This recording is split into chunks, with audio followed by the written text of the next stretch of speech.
Бихме обаче какво ги реагираме, че... Порасна тук. Гърмян Само работата, нали? Който дойде на кафе, му порасва работата.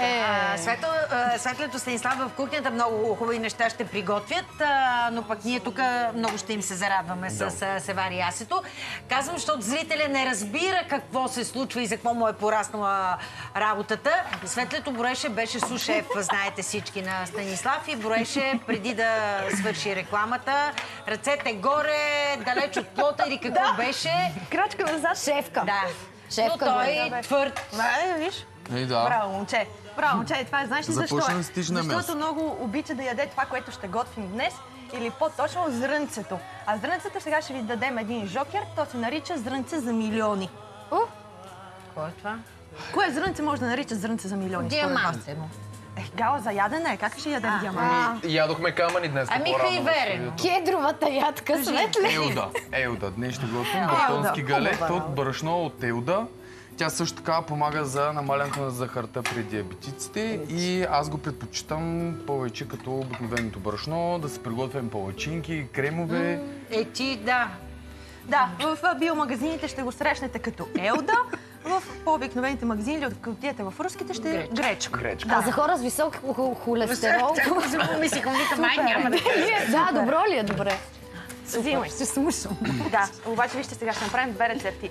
Разделили сме, този път сме си разменили така ролите. Аз ще направя сладката част, да, той ще направи солената и ще започнем с нея. Защото съм кавалер Светлина, че бих взел сладката част, но Сладурка. днеска давам правото.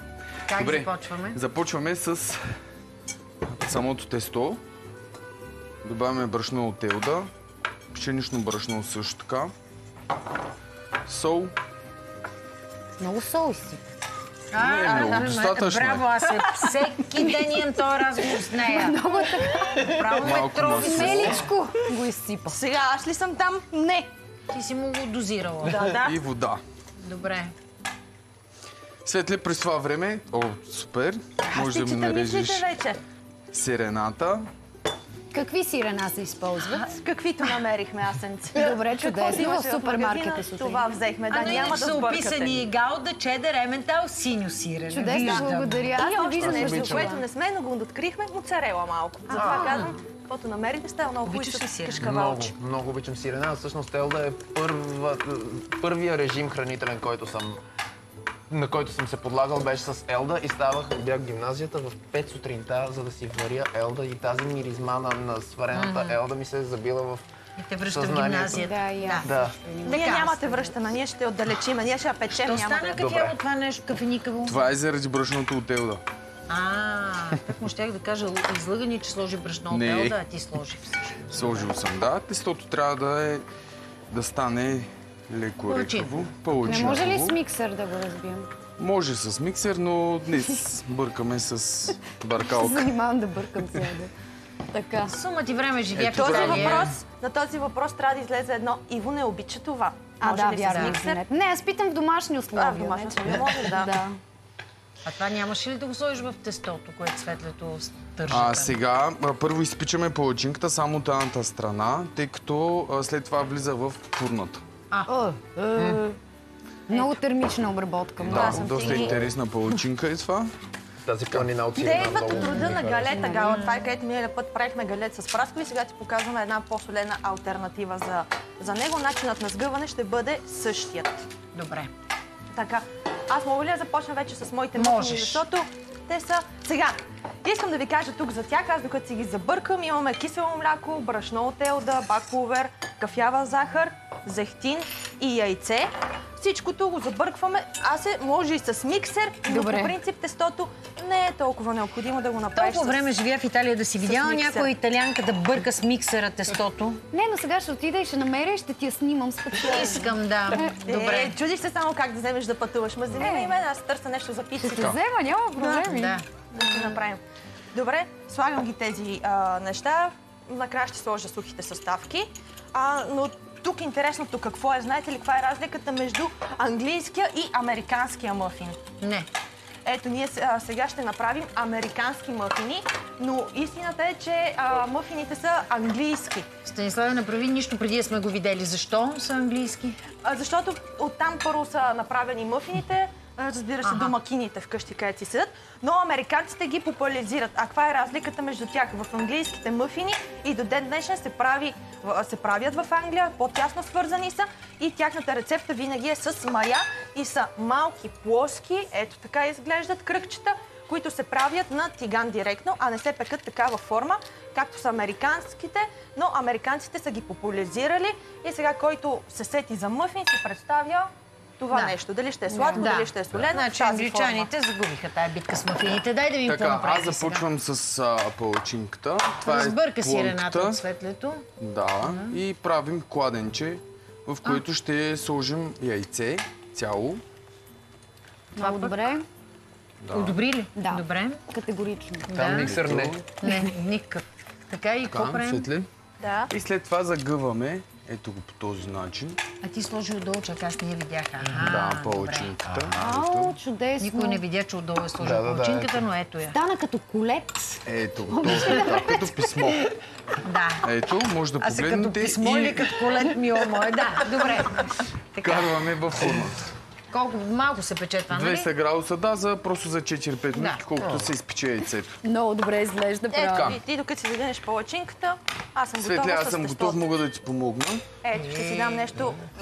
Тук Да видиш имаме маскарпоне какъв съм с... кавалер. Ама, как? Да. Имаме маскарпоне с пудра захар.